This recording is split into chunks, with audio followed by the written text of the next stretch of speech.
It is good to be with you again.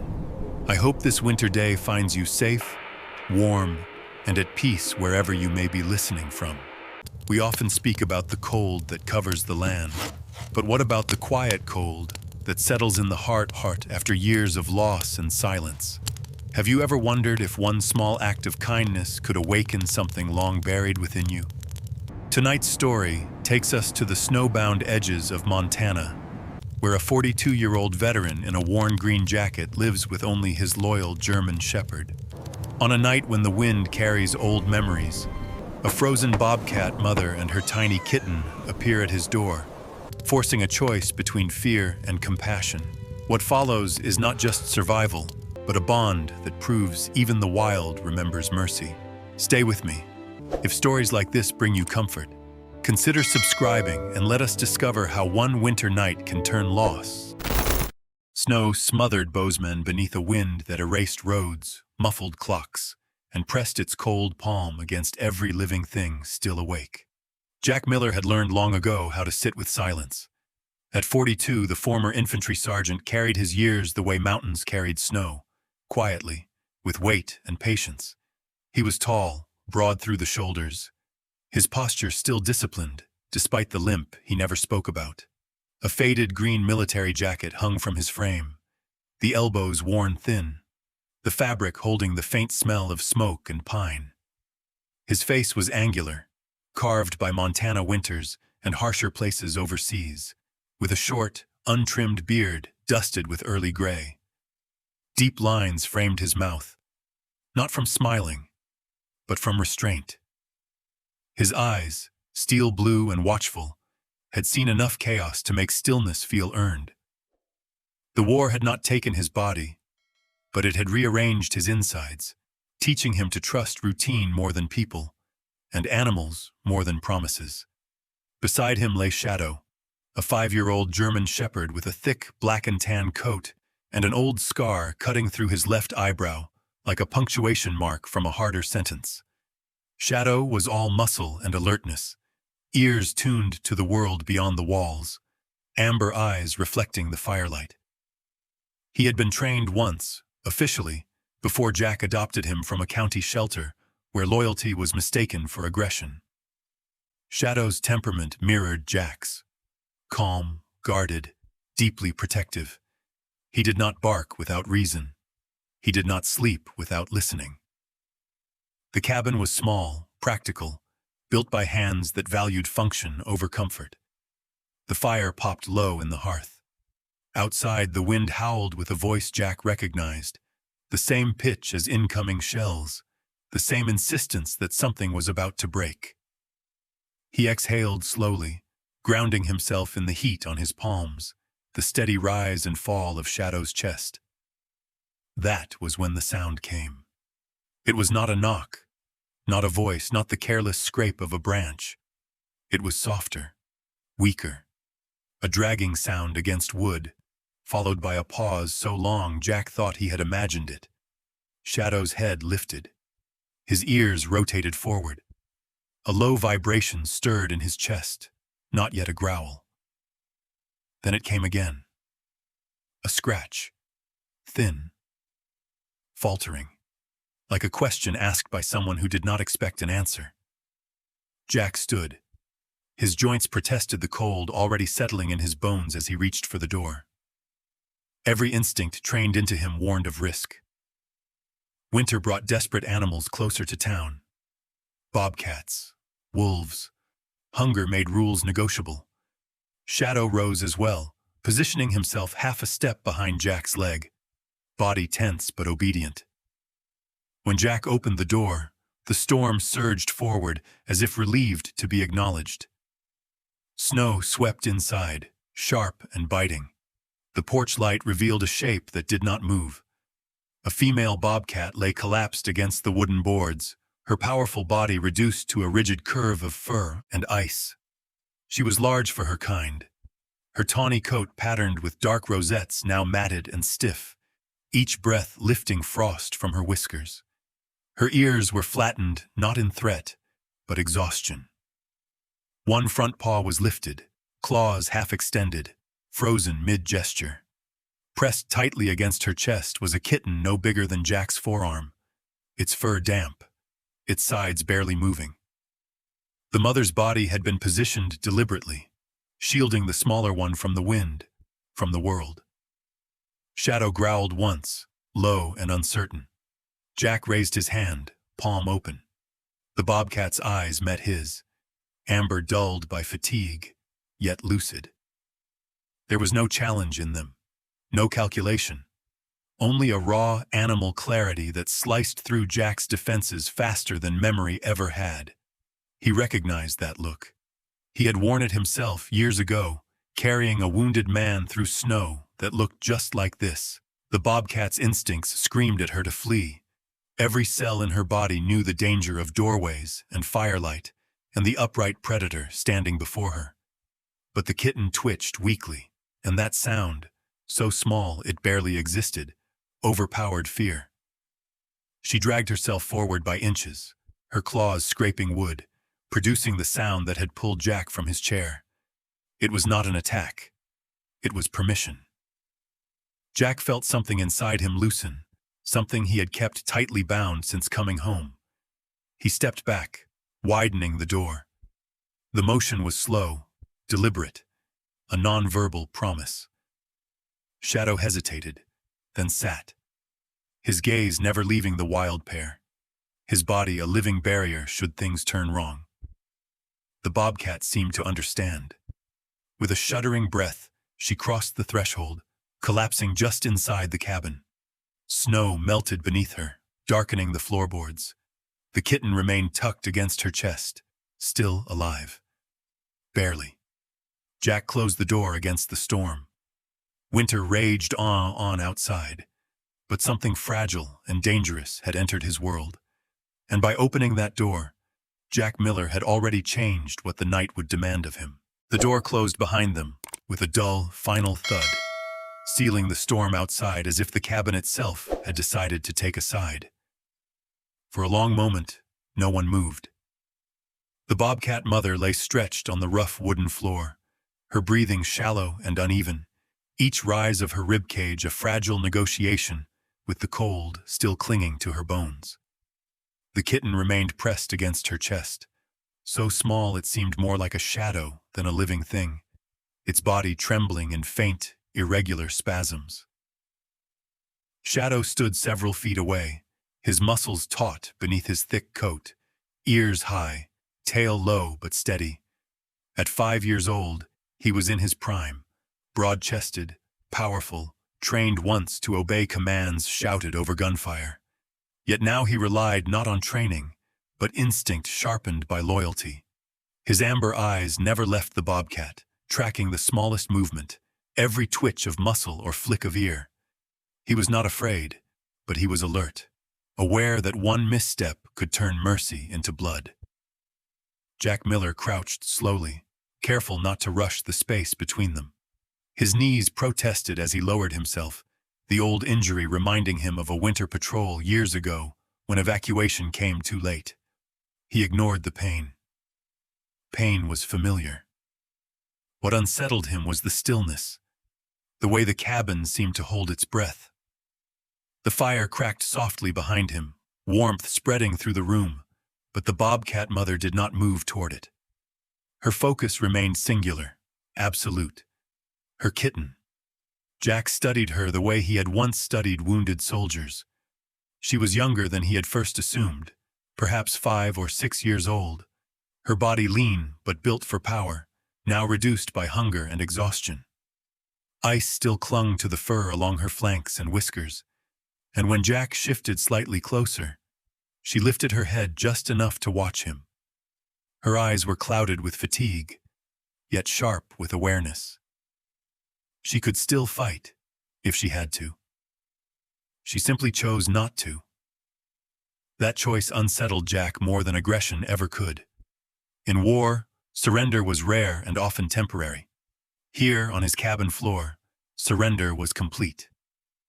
He reached slowly for a stack of old towels near the hearth, the ones he used to dry Shadow after snowbound walks. Shadow glanced back at Jack, reading his movement, then returned his gaze to the bobcat. A single low rumble vibrated in his chest. Not a warning, but a reminder. Jack nodded once, a silent acknowledgement of the line Shadow was holding. When Jack extended the towel toward the kitten, the bobcat mother's ears flicked back. Her body tensed, just slightly. Jack stopped. He kept his hands visible, palms open, breathing slow and even. He remembered a medic once telling him that injured men responded to calm the same way animals did, through tone, rhythm, patience. "It's all right," he murmured, his voice rough from disuse. He rarely spoke aloud anymore. Words felt unnecessary when no one answered. The bobcat watched him for a long, measuring second, then lowered her head again. Permission. Granted again. Jack gently brushed the ice from the kitten's fur, careful not to separate it from the warmth of its mother for more than a heartbeat. The kitten's skin was frighteningly cold beneath the damp fur, its breathing shallow but present. Alive. That single fact grounded Jack more than the fire ever could. He wrapped the towel loosely around the small body, leaving space so the mother could keep contact, then nudged them both a few inches closer to the hearth, using another folded blanket as a barrier between claw and hand. Shadow shifted position, lying down at last, his body angled between Jack and the wild cats. He rested his head on his paws, but his eyes remained open. Guard duty reassigned. The hours stretched. Jack did not sleep. He sat against the wall, rifle untouched in its rack, his hands busy with small, purposeful movements, adding wood to the fire, checking the kitten's breathing, wiping melting ice from the floor. Each task reminded him of nights spent stabilizing injuries with limited supplies, when survival depended less on strength than on refusal to quit. At one point, the bobcat mother stirred, her breathing deepening as warmth seeped back into her muscles. She shifted her body slightly, angling herself so her kitten was fully shielded from the draft near the door. The movement brought her closer to Shadow than either had been before. Shadow did not react. He remained still, trusting Jack's judgment, honoring the truce. Jack felt something unfamiliar settle in his chest. Not fear, not hope, but recognition. This was not a battle. This was a vigil. Three beings from different worlds sharing one fragile objective: keep the smallest one alive until morning. Outside, the storm battered the cabin, indifferent to the quiet pact formed within. Inside, the fire burned low and steady, casting shadows that blended fur and flesh into something almost mythic. Jack leaned his head back against the wall, eyes open, listening to three different rhythms of breath sharing the same air. No words were spoken. None were needed. By dawn, they would either all still be there, or they wouldn't. And for the first time in years, Jack realized he was willing to sit through the uncertainty, simply to see what survival might give back. The third morning arrived without ceremony, a pale gray light slipping through the frost-rimmed window as if unsure it was welcome. Jack Miller had not slept. He sat on the floor with his back against the wall, his legs stretched stiffly in front of him, every muscle aching from stillness and vigilance. 2 days had passed in a slow, punishing crawl, measured not by hours, but by breaths. The kitten lay bundled near the hearth, wrapped in towels warmed and rewarmed until Jack's hands were raw. Its body had felt impossibly cold the first night, a cold that seeped into Jack's palms and stayed there, reminding him too vividly of men he had once held the same way, men who did not make it to morning. The bobcat mother barely moved during those days. Her powerful frame remained curled protectively around her kitten whenever Jack allowed it, her breathing shallow but steady. Up close, Jack could see the fine scars crossing her muzzle and forelegs, thin white lines half hidden beneath tawny fur. The marks of fights survived, winters endured. She was not old, perhaps 6 years at most, but life had pressed itself into her early. Her eyes never left the kitten for long. Even when exhaustion pulled her lids down, One ear remained angled forward, listening. Shadow aged visibly over those 2 days, not in years, but in responsibility. He positioned himself between the hearth and the door, between the wild and the human, as though he understood that the space itself needed guarding. His meals went untouched at first, his head lifting at every faint sound the kitten made. When Jack shifted position, Shadow's gaze followed, tracking intent rather than movement. He was not restless. He was resolute. Jack tried not to hope. Hope, he had learned, was dangerous when survival hung by a thread. Instead, he focused on tasks. He melted snow on the stove for water, checked the kitten's breathing every few minutes, and spoke softly, words without purpose beyond presence. His voice sounded unfamiliar to him, rough and low, but the sound seemed to anchor the room. On the third day, as the fire crackled lower than usual, it happened. The kitten's body twitched beneath the towel, not the involuntary spasm Jack had grown used to fearing, but something else. A sound followed, so faint it almost vanished into the fire's hiss, a thin, fragile cry. Jack froze, his heart slamming so hard he felt it in his throat. He leaned closer, afraid that breathing too loudly might undo whatever miracle had dared to begin. The Bobcat mother reacted instantly. Her head lifted, eyes sharpening as if a veil had been pulled away. She pushed herself upright on trembling legs and nudged the kitten with her nose, releasing a low, resonant sound from deep in her chest. It was not a growl. It was a vibration, steady and full, the sound of relief given voice. Shadow rose halfway, then settled again, sensing the shift in the room. Jack moved carefully, his hands shaking despite his effort to still them. He had prepared for this moment in theory, reading old wildlife pamphlets, recalling half-forgotten advice from a park ranger he once knew. He mixed powdered milk substitute with warm water, testing it against his wrist, the way he remembered medics testing IV fluids in the field. When he placed the shallow bowl on the floor, he pulled his hands back and waited. The kitten wobbled forward on legs that seemed too thin to hold it, its movements clumsy and unsure. It sniffed once, then again, and began to lap, each tiny tongue movement a victory. Jack felt his vision blur, the room softening around the edges. He did not wipe his eyes. He simply watched. Shadow lay down beside him, his flank pressed against Jack's knee, a grounding weight. As the kitten drank, the Bobcat mother settled beside it, her posture changing from collapse to control. She watched Jack intently now, not with desperation, but assessment.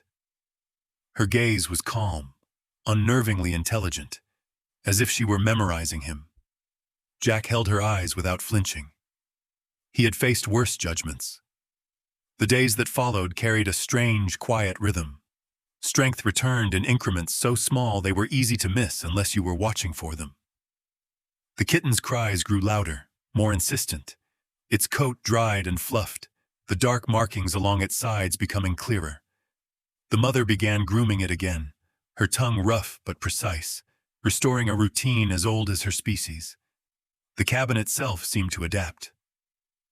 Jack found himself reading by the fire in the evenings, something he had not done in years, while the Bobcat mother watched from her place near the hearth. Shadow slept with his back turned toward her, a deliberate vulnerability that did not go unnoticed. On the fourth night, Jack woke briefly to find the Bobcat mother closer than before, no longer pressed to the heat of the fire, but angled subtly toward him, as if proximity itself now offered reassurance. Jack did not mistake this for domestication.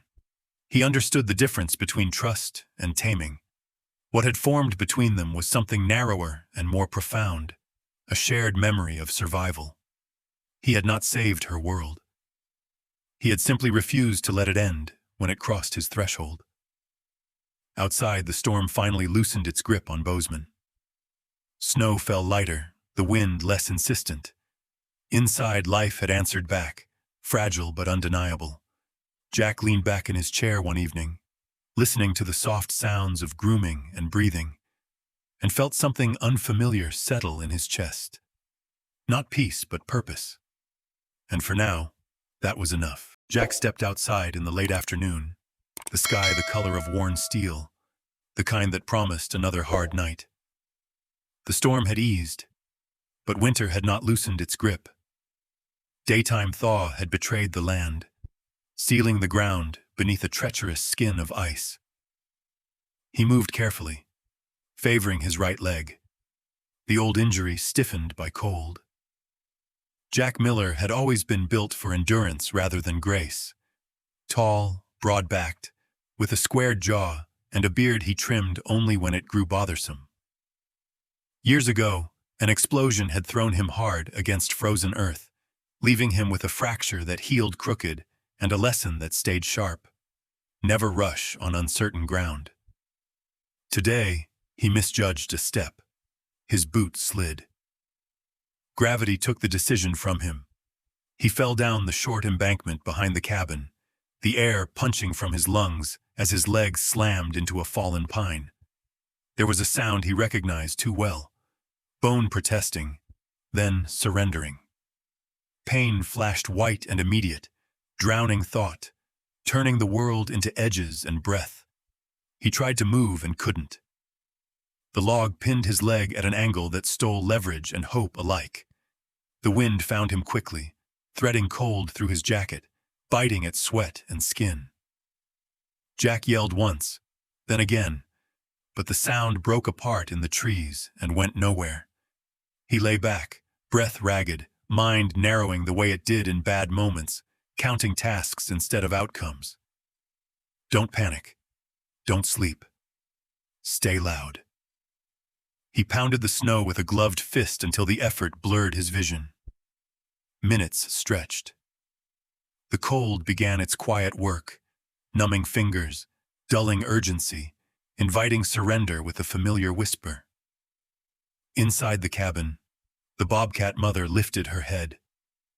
She had regained strength over the last days, her coat now clean and dense, her posture restored to coiled readiness. She was a mature female, lean and compact, built for bursts of violence and long patience, her amber eyes sharper than before. The sound that reached her was not a voice but an absence, a break in the rhythm she had learned. Her ears angled, then flattened, then snapped forward. Shadow reacted a heartbeat later. The German shepherd's body went rigid, hackles rising, a keen note of alarm tearing from his throat. Shadow was 5, disciplined but intuitive, his scarred brow creasing as he pivoted toward the door. He had learned Jack's silences, and this one was wrong. The door burst open, snow scattered. The Bobcat launched into motion with startling speed, a brown-gray arrow cutting through white, Shadow bounding after her, longer stride eating ground. They found Jack where the trees dipped, his breath fogging thinly, eyes glassy at the edges. The Bobcat slowed only enough to place herself between him and the wind. Her body pressed close, heat immediate and purposeful. She did not hesitate. She did not assess threat. This was not fear or gratitude. It was response, as clean as instinct. Shadow circled, then dug, forepaws throwing snow aside in frantic arcs, teeth worrying at ice and bark. Jack's consciousness wavered. He felt warmth against his side, coarse fur and muscle, the Bobcat's flank firm and alive. A rough lick grazed his cheek, startling him back into focus. He opened his eyes and saw her above him, breath steady, gaze fixed, not wild, but resolved. Shadow's breathing thundered as he worked, paws bleeding pink into the snow. The Bobcat shifted position, braced her hind legs, and drove her shoulder into the log. It moved an inch. She snarled, not at Jack, not at Shadow, but at the weight itself, and shoved again. The log scraped, groaned, rolled just enough. Shadow seized the moment, pushing with chest and forelegs, barking once, sharp and commanding. The pressure eased. Jack dragged his leg free, screaming as sensation returned in a burning wave. He rolled onto his side, gasping, vision tunneling, but free. They stayed with him. The bobcat stood over Jack, panting, a dark sentinel against the trees, while Shadow pressed his body along Jack's chest and neck, warmth and weight anchoring him to the moment. Jack fumbled for his radio, fingers clumsy, then gave up, focusing instead on staying awake. He leaned into Shadow, one hand buried in the thick ruff, the other braced against the bobcat's fur. The world narrowed to breath and presence. Minutes later, or maybe longer, Jack managed to pull himself toward the cabin, inch by inch, guided by Shadow's steady pull and the bobcat's watchful pacing. They reached the porch as dusk deepened, the cold retreating only when the door closed behind them. Inside, Jack slumped against the wall, legs screaming, heart hammering. The bobcat mother paced once, then settled near him, close enough that her warmth mattered. Shadow lay across Jack's legs, pinning him in place the way trained dogs did with wounded handlers. Jack laughed weakly, a sound he hadn't made in years, the absurdity of it cracking through pain. He looked at them both and understood the ledger had balanced. He had opened a door. They had opened the world back to him. Outside, winter waited. Inside, the debt of life had been paid in full. Spring came to Bozeman quietly, as if winter were reluctant to admit defeat. The snow did not vanish all at once. It thinned, retreated into shaded hollows, and softened into mornings that smelled faintly of wet pine and earth. Jack Miller felt the change in his bones before he saw it outside. His leg healed slowly, stiff and aching, but no longer a constant blaze of pain. He moved with a cane now, carved from lodgepole pine, its smooth handle shaped by long evenings beside the fire. At 42, he looked older than his years, the angles of his face sharpened by recent hardship, his beard fuller and more silvered. Yet something in his eyes had eased. The guarded distance he once kept from the world had narrowed, replaced by a steadier calm. Shadow noticed it too. The German shepherd had resumed his patrols of the property, 5 years of disciplined vigilance tempered by a new softness.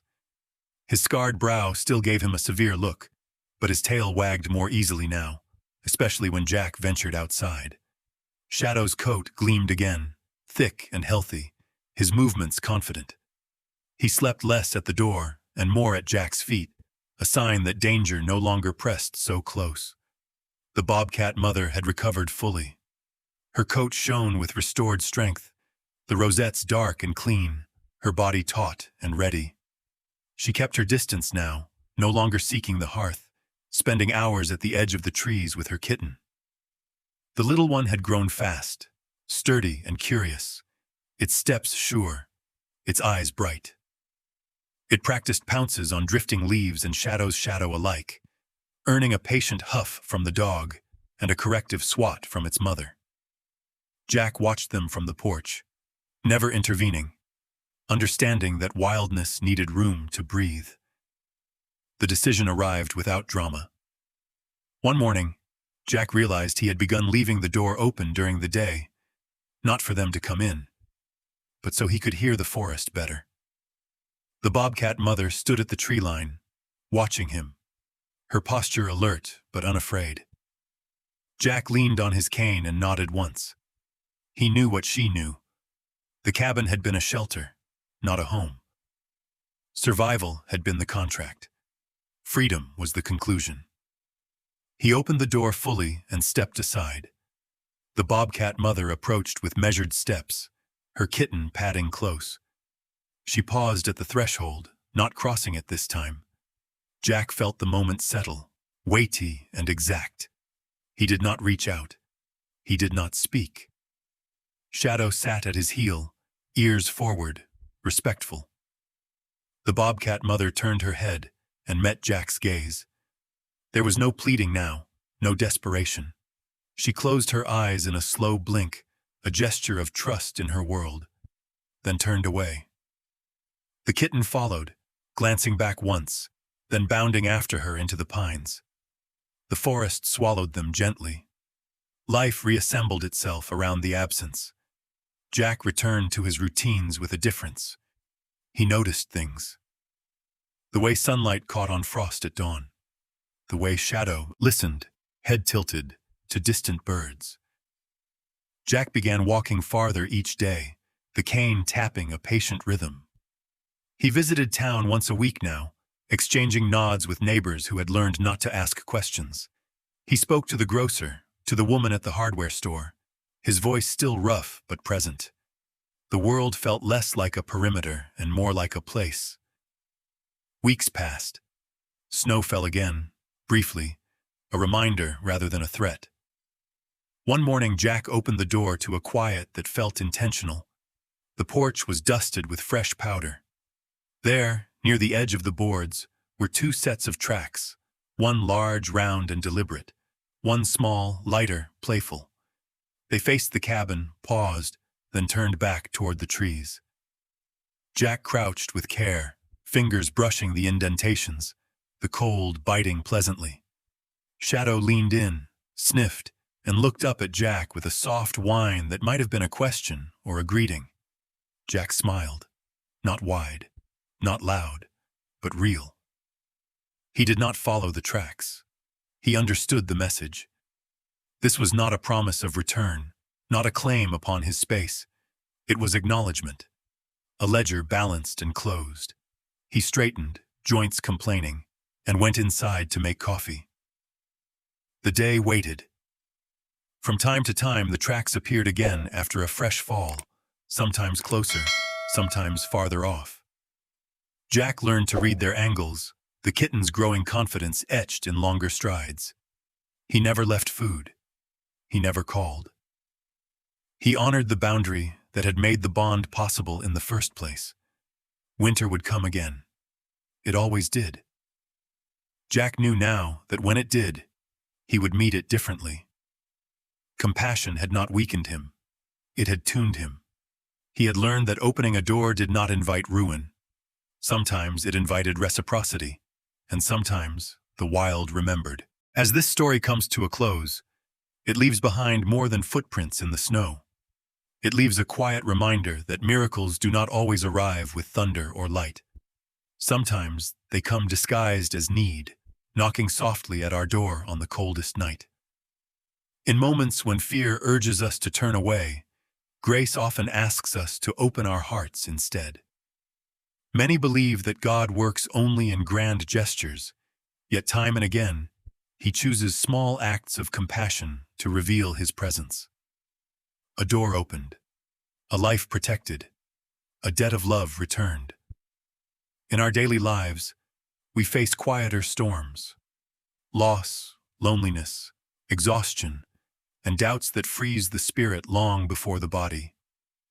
This story reminds us that no kindness is ever wasted, and no mercy goes unseen. Even when we think our strength is gone, God has a way of sending help through unexpected hands, paws, and moments that restore our faith in life and in ourselves. If this story touched your heart, take a moment to share it with someone who may need warmth today. Leave a comment below and tell us what part spoke to you most, or where you are watching from.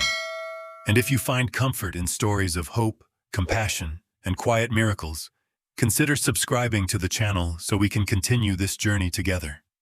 May God bless you, keep you safe, and surround you with light in every season of your life. Wherever you are and whatever you carry, may you never forget. Even in the deepest winter, grace is never far away.